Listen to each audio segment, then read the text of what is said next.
আসসালামু আলাইকুম। পুরুষদের অন্ডকোষের একটি সমস্যা যেটাকে ইপিডিডাইমাল সিস্ট বলা হয়। এখন ইপিডিডাইমাল সিস্ট কি বা সিস্ট কি বা ইপিডিডাইমিস ডাইমিস কি, এ বিষয়টি একটু জানা থাকলে আমাদের সবার জন্য একটু সুবিধা হবে। এখন যেটা আমি বলতে চাচ্ছি যে ইপিডিডাইমাল সিস্ট, এখন ইপিডিডাইমিসটা আসলে কি?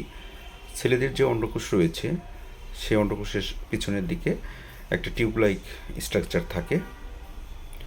মূলত টেস্টিস থেকে যে স্পাম উৎপন্ন হয় বা শুক্রাণু উৎপন্ন হয়, এই শুক্রাণুটা কিছুদিন এই মানে টেস্টিস থেকে বের হয়ে কিছুদিন এই ইপিডিডাইমিসে অবস্থান করে এবং এখানে সে নিউট্রিশন নিয়ে পুষ্টি নিয়ে বড় হয়, এর গ্রোথ হয় এই জায়গাটা।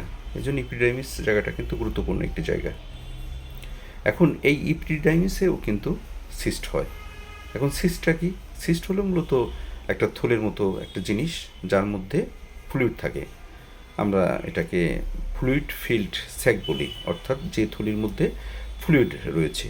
ফ্লুইড বলতে এখানে ওয়াটার লাইক সাবস্টেন্স বা কোনো একটা জেলি লাইক সাবস্টেন্স, যেটাকে তরল সদৃশ্য একটা পদার্থ থাকে। এখন এই যে সিস্টগুলা, এগুলা হয়তো কয়েক মিলিমিটার থেকে সেন্টিমিটার পর্যন্ত হতে পারে বা আরও একটু বড়ও হতে পারে।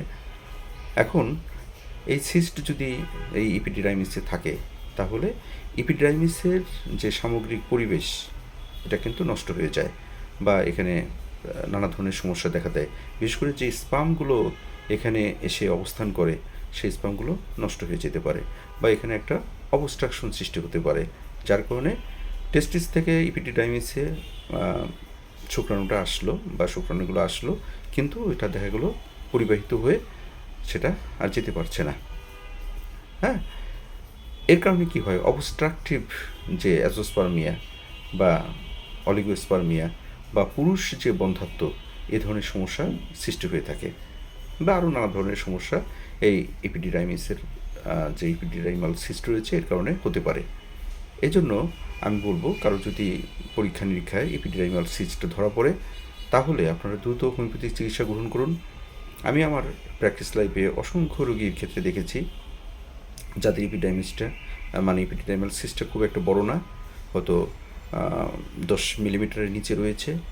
তাদের ক্ষেত্রে আমরা কয়েক মাস ওষুধ প্রয়োগের ফলে এই এপিডাইমাল সিস্টগুলো অদৃশ্য হয়ে যায় অথবা অনেক বেশি ছোট হয়ে যায়, যেটা তার যে প্রজনন বা রিপ্রোডাক্টিভ সিস্টেমে কোনো ধরনের সমস্যার সৃষ্টি করে না এবং পুরুষ বন্ধ্যাত্বের যে একটা ব্যাপার, এটার থেকে সে মুক্তি পায়।